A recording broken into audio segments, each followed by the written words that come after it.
ముస్లింలకు 4% రిజర్వేషన్లు తొలగించేస్తారని వైరల్ అవుతున్న వార్తల్లో నిజం లేదని తెలుగుదేశం పార్టీ రాష్ట్ర మైనార్టీ సెల్ సీనియర్ నాయకులు ప్రముఖ న్యాయవాది ఎండి జవహర్ అలీ తీవ్రంగా ఖండించారు. తన కార్యాలయంలో ఆయన మీడియాతో మాట్లాడారు. తప్పకుండా ముస్లిం రిజర్వేషన్ రద్దు చేసేస్తారన్నటువంటి వార్తల్ని ప్రచారంలో తీసుకొస్తున్నారు. ఈ వార్తలన్నీ కూడా అబద్ధం. ప్రధానంగా తెలుగుదేశం పార్టీ ఏనాడు కూడా ముస్లింలకు హాని చేసే పనులు ఎప్పుడూ చేయరు. ఉదాహరణకు రిజర్వేషన్ 4% ఇచ్చిన తర్వాత మన ఏపీ హైకోర్టులో అది రద్దు చేయడం జరిగింది. రద్దు చేసినప్పుడు సుప్రీంకోర్టులో చంద్రబాబు నాయుడు గారు దాఖలు చేసి పెద్ద లాయర్లను పెట్టి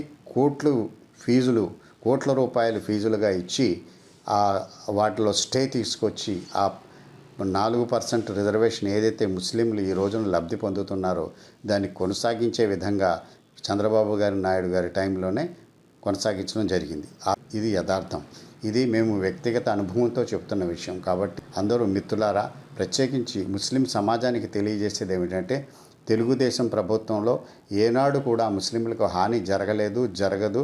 అలాగే రాబోయే రోజుల్లో కూడా ఈ రిజర్వేషన్ల గురించి వీళ్ళు చేస్తున్న వైరల్ వార్తల గురించి ఎటువంటి కంగారు పడవలసిన అవసరం లేదని చెప్పి, ఆందోళన చెందాల్సిన అవసరం లేదని, ఖచ్చితంగా ముస్లింలకు లబ్ధి చెందే విధంగానే తెలుగుదేశం ప్రభుత్వం ముందుకు తీసుకువెళ్తుందని, మనం సుఖశాంతులతో మైనారిటీలు ఈ సమాజంలో ఉండే విధంగా తప్పకుండా తెలుగుదేశం పార్టీ యొక్క సిద్ధాంతాల ప్రకారం లౌకికవాదమే ప్రధానమైందన్న విషయాన్ని మరొక్కమారి మీకు గుర్తు చేస్తూ, వాళ్ళు వైరల్ చేస్తున్నటువంటి వార్తలన్నింటినీ కూడా నేను ప్రత్యేకించి ఈ రోజున ఖండిస్తున్నాను.